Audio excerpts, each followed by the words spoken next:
The book that I'm going to be reading today is called Opossum Opposites. And an opossum is a really neat animal. We do have an opossum at the Natural History Museum as part of our live animal collection. So a wonderful animal ambassador for an often misunderstood critter. So I'm really excited to dive into opossum opposites today.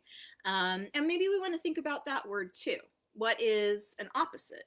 You might have an idea of what an opossum is, and we'll definitely know more after the program. But what does opposite mean? If you know what opposite means, go ahead. You can write that in the chat. But we can think about opposites as being like things that are not the same. So if something is the same, it might be identical or similar. But an opposite is something that's totally different. So we're going to find out as we dive into opossum opposites, maybe if the opossum is the same or opposite from us. We'll find out. And Opossum Opposites is written by Gina Gallois. We're going to dive on in with Opossum Opposites. So we can see we've got an opossum here. This is really neat art. So try to angle it for you so you can see. Opossum babies are called joeys. Or opossum babies called joeys grow big but are born so small. Each the size of a sweet pea, Mama's pouch holds 13 in all. Isn't that amazing? Did you know, this page says, that opossums are marsupials, a type of mammal with a pouch on their belly. Opossum joeys, that's their baby, opossum joeys are born after only about 13 days of development in their mother's womb. Then they crawl to her pouch to nurse and stay warm as they grow.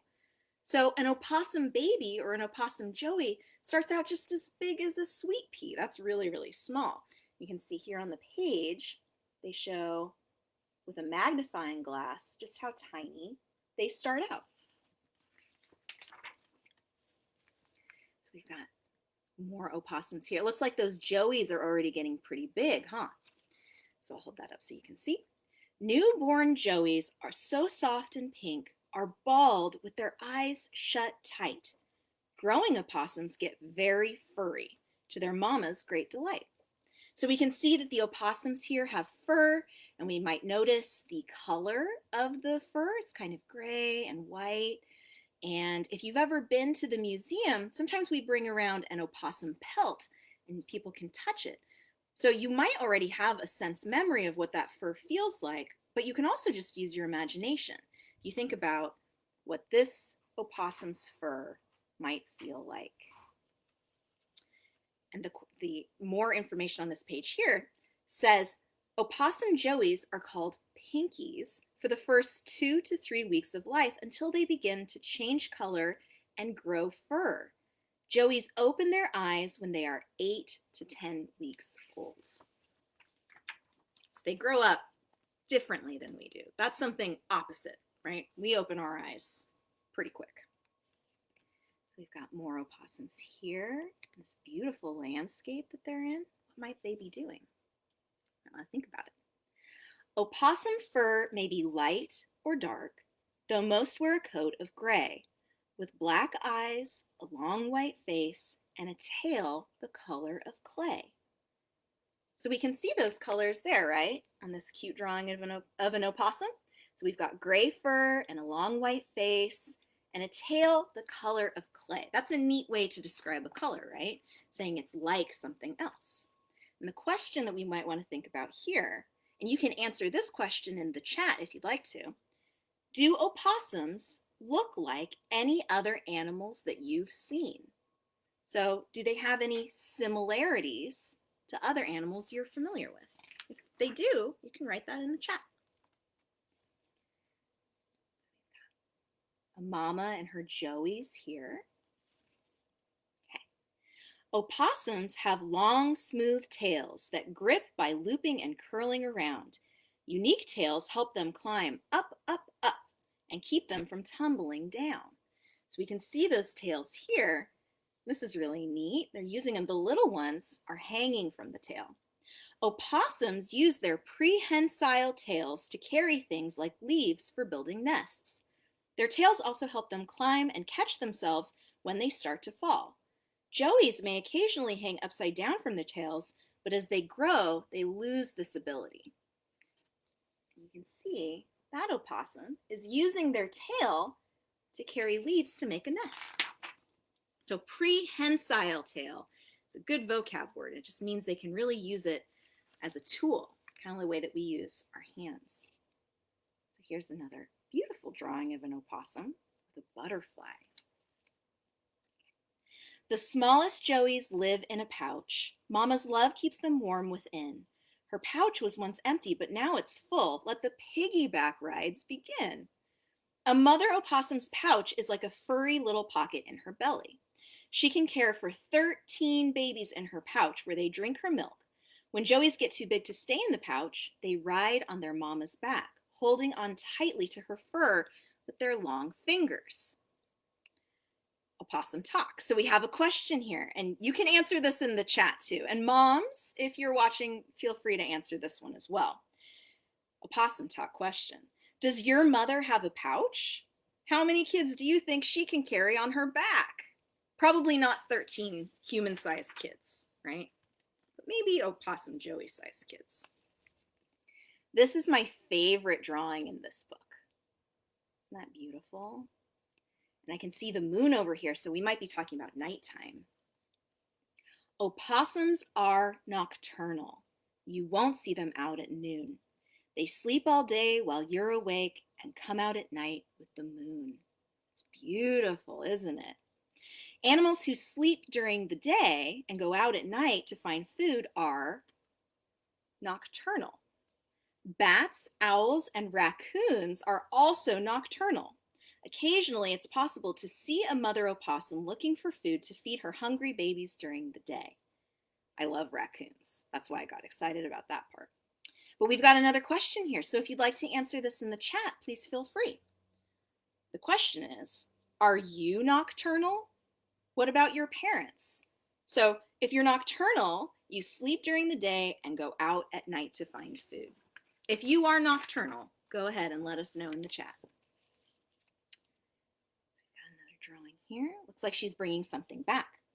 Feeding her babies is mama's job. It takes hard work, you know, to satisfy her joey's hunger so they can play and grow. So we can see our drawing here and our text here. And opossum moms carry their babies everywhere until they no longer need to nurse and they're 3 to 4 months old.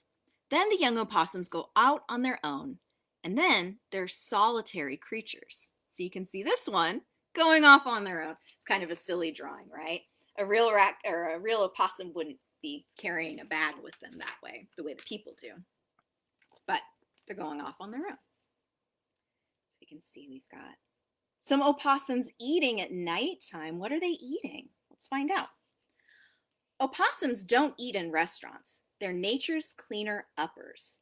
What's trash to us is treasure for them. Our scraps become their suppers. So opossums are not picky eaters. They are omnivores, which means that they eat plants and animals. They love overripe fruit and berries, as well as ticks, insects, worms, mice, snakes, and the remains of dead animals, also called carrion. Nothing goes to waste in nature. Here's a good question. You can answer this in the chat. Are you a picky eater, or are you an omnivore? Do you eat everything? You can answer that in the chat. We've got an opossum here, a mom and her joey. Some people think opossums carry germs that make us sick. In fact, they keep us healthy because they love eating ticks. So here's a tick, a drawing of a tick at least. Have you ever seen a tick? Well, ticks are arachnids, like spiders, and they feed on the blood of humans and animals. Deer ticks carry Lyme disease, which is a very serious disease. One opossum can eat up to 5,000 ticks each year, reducing the number of ticks that could spread that disease. So it's pretty good for us that we have opossums around who just love to eat an arachnid that spread a disease. It's great, really works out.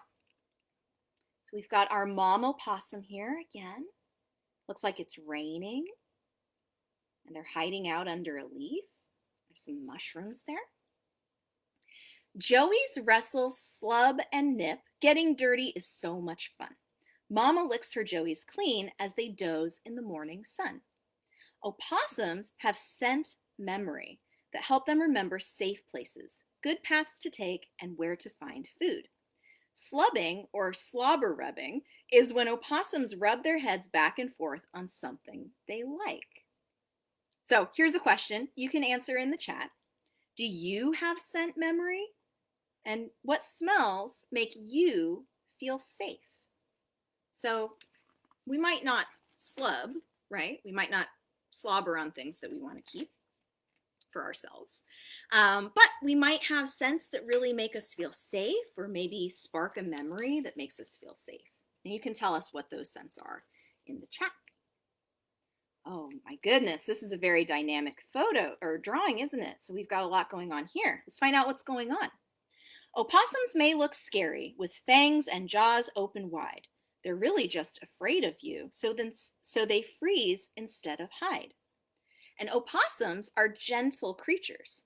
They defend themselves by showing their teeth and drooling, but they rarely bite. When cornered, they may faint from fear and stress so that predators will leave them alone. Right? At the museum, we often say, people ask us, well, does this animal bite? Anything with a mouth can bite, right? But it sounds like opossums don't really want to bite. So we've got another nighttime scene here. Oh my goodness.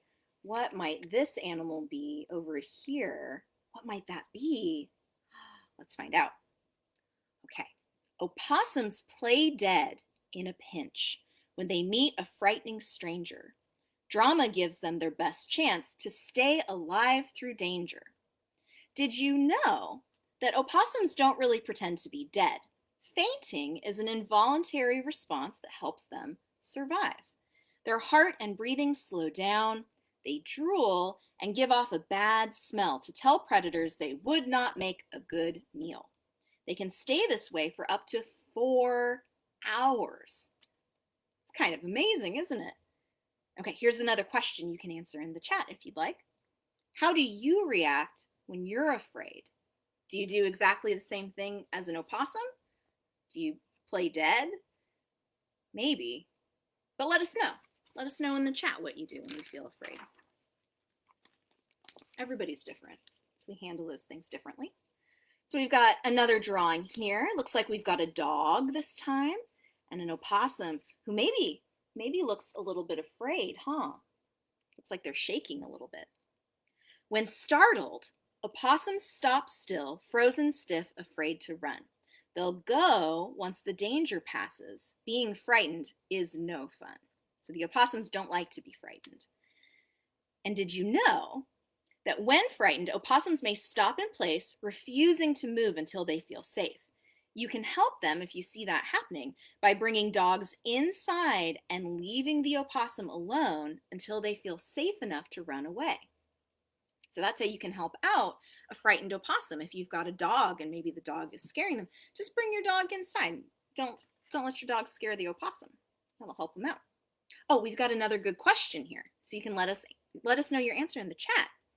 How long can you stay perfectly still without moving, not even a whisker? You can see on our drawing here that that opossum is literally frozen with fear, right? My goodness. Let us know, how long can you stay perfectly still frozen? Maybe not for 4 hours, I would bet. So we've got another drawing here. It's at nighttime again for our nocturnal opossum. You see a car coming on the road, oh my goodness. Snuggle deep in mama's pouch, Joeys travel in safety. Cars will always be a danger, but mama protects her babies bravely. And you can be a helper. If you ever see a wounded opossum, ask an adult for help. That's really important. Remember, a female opossum, a mama opossum, could have babies in her pouch who might need special care to survive. And you can also help by telling your friends all the amazing things that you know about opossums and why we should protect them. So the things that you learn from this, you can share with your friends and other people too. And maybe they might start thinking opossums are really neat. That would be fun. So we can see, oh my goodness, what kind of animal is that with the opossum? If you know, go ahead and write it in the chat. Let's find out what's happening here. When they see unfamiliar sights, opossums appear to hiss. Strangers are afraid of bites, but mama gets a kiss. And did you know that the truth is opossums look like they're hissing, but the sound that they make is more like a low growl. Joeys make a chirping sound and mothers click to communicate with them. So opossums can make lots of different sounds. That's really neat to know. Hissing and clicking and chirping. So we're in the daytime here, right? Usually we've been seeing our opossums at night, but here the sun is up, so it's in the daytime. Let's find out what's going on. Dogs, cats, and fish make excellent pets, a best friend for every child. Opossums are cute, but please don't forget, they're much better off in the wild. And I do see that when we do the meet and greet programs at the museum and we bring out our opossum, sometimes people think it's very cute and they want to know if they can have one as a pet. But opossums, unlike cats and dogs, are wild animals, so they don't make very good pets. And did you know that wildlife rehabilitators, people who take care of animals, have special training so they can take care of sick and injured wild animals? Their goal is to release healthy animals back into their natural habitat. And that might not be the goal every single time, but very often that is the goal. And that's going to be the end of our book today, but I really like this book, Opossum Opposites, because at the back, they have even more facts. And when I was a kid, I used to love when books had stuff like this at the end. So let's see. I'm going to pick my favorite fact to share from this page. I'm going to pick this one because I like the drawing. So we can see here, right? That looks like an opossum in a top hat with a cane, like a cartoon character who's fancy and going somewhere nice. And that fact says, adult male opossums are called jacks and adult females are called Jills. So we learned that today too, right? So an adult male opossum is a jack, an adult female opossum is a Jill, and the baby opossums are called, can you tell me? Do you remember what baby opossums are called? Starts with a J, just like Jack and Jill. That's right, Joeys. So we learned a lot about opossums today, especially opossum moms. And I think it's so interesting that opossum moms will have 13 babies at a time and carry them around with them everywhere. So I was thinking maybe something neat to try out would be to try to keep 13 of something with me all day today and see how I do. So I have 13 cotton balls. And I'm going to try to keep all oh my gosh, they're all falling already. I'm going to try to keep 13 cotton balls with me all day. And I encourage you to try to do this too. It can be 13 cotton balls. You might have 13 pennies. Maybe you have 13, I don't know, 13 what? Tell me in the chat what you would pick 13 of to keep with you all day long. And maybe, like the opossums do, it might be easy to try to keep 13 of something together if we have a little pouch to put them in. So maybe I'll try to find a little bag to try to keep my 13 cotton balls all oh gosh, I lost one. So we're going to try to keep 13 cotton balls or 13 pennies or 13 small items of your choice with you all day. If you can do it, if you can manage to keep them together, please let us know in the chat. You can come back to this video and tell us what you kept and how that went for you. Thank you so much for joining me today for Storytime Live. Again, my name is Val, and today we read Opossum Opposites. So this very fun book today. All right, that is going to bring us to the end of the program. I want to thank you all for joining me, and I hope that you have a great rest of your Friday. Bye, everybody.